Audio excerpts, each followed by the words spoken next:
Xurramni ham, Ibrohimni ham yaratgan sensan.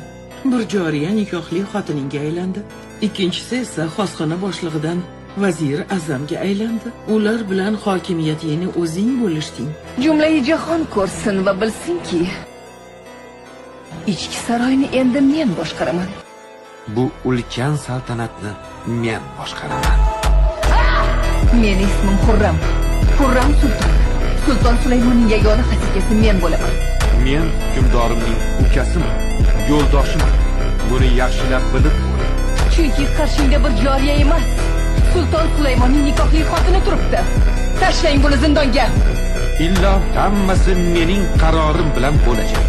Men kimga nima baxsh etsam, bemalol tortib olishim ham mumkin. Men jahon podshohiman. Siz Usmoniylarning barcha yerlarida yashayotganlar kabi mening qullarimsiz.